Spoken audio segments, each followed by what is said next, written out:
Thank you for joining me for Part C, which is an overview of the fashions of Baroque men. Now, instead of diving right into this, I feel I must make an editorial comment on this period of history in men's fashion. I would advise you to watch this on an empty stomach so as not to make yourself nauseous. It is a low point in men's fashions, and that's not just the Western world, that's East, West, North, South, space, solar system, galaxy, whatever. I beg of you to try and keep an open mind and try not to react too much at horror at some of the images you will see here.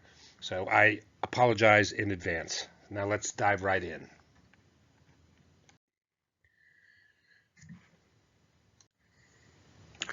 Okay, Baroque fashion.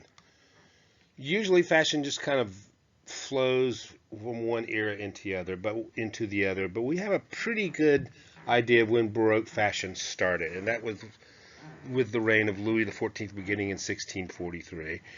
From a young age, he said France was going to be a tête-setter for Europe, and he set up a court in Versailles so he could dictate what the fashion was. He would regulate the dress of the court very closely.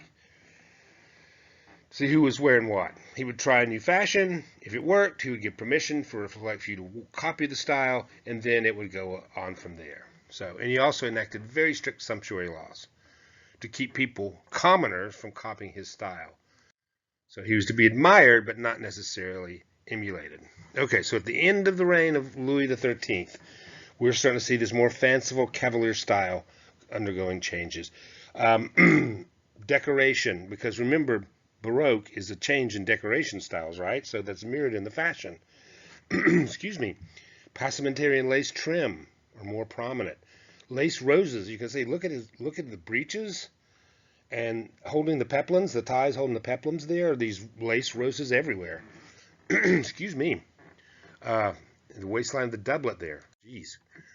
In the Louis XIV's reign, you start to see this transition to this sort of, I don't want to say feminization, this sort of preciousness, I guess, of men's costuming, men's decoration fashion. Here you see the doublet is shorter, and the shirt is bloused underneath it there, allowed to show through. You'll see this a lot in this era. These are little ribbon loops. You can see right here, the loop that are tied on. These are gallants. Here we see them decorating the tops and the bottoms of the breeches. A falling band collar is on his cape, and there is a falling band collar on his cape. But what I want to point out is they're no longer they wear them. We have this lace trim. This is tied around the neck. This is the first cravat. So really, the first necktie. By 1650, more gallants, wider gallants, wide baldricks made of satin or velvet, sometimes with a sword attached. Laced edge cannons decorating the bottom of the breeches there. Also, you see bucket top boots are so passé and kind of barbarian, so they're being replaced by high-heeled shoes with these bows known as windmill bows. So you start to see this is indicative. This is based off the court of one monarch in the middle of in the middle of Europe. But it will be copied. It becomes the representative style. So we're going to get very French if you want to pull out some espresso and a baguette, because it's going to get really French up in here.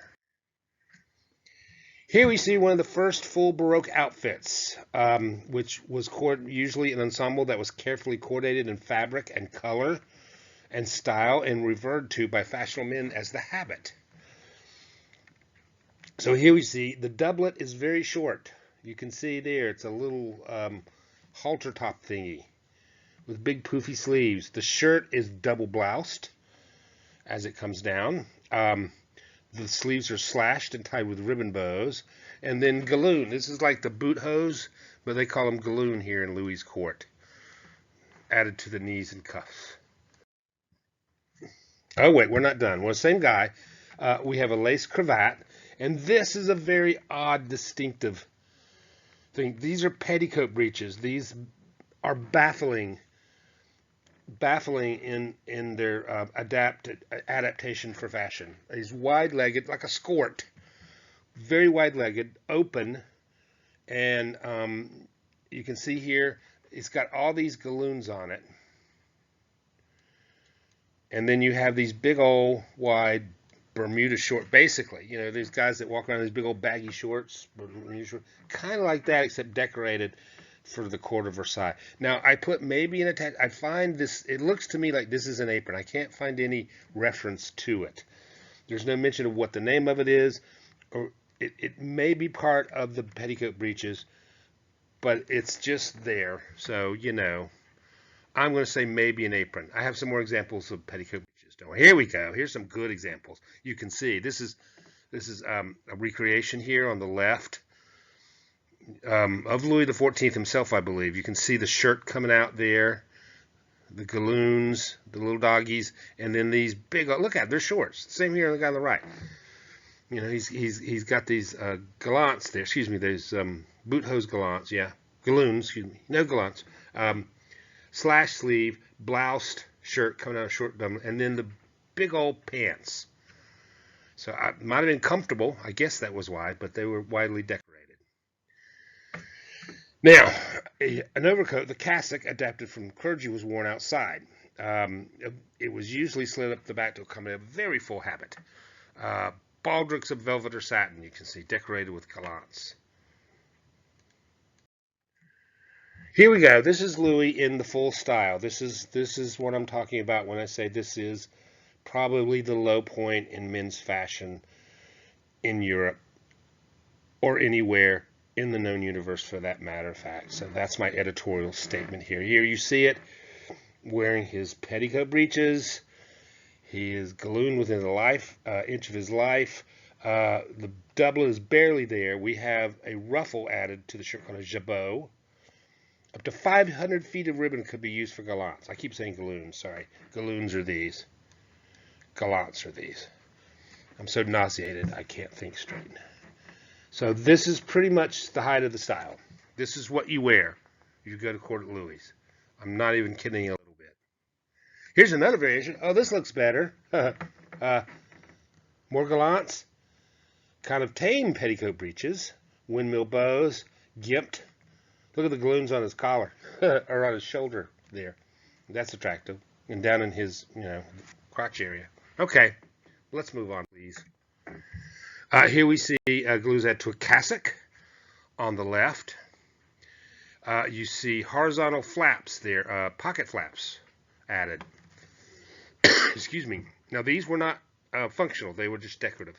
You can see his baldric has become this kind of odd sling for a broadsword there. It's not really practical. The guy's not going to go and fight a duel. God knows it'll mess up his hair.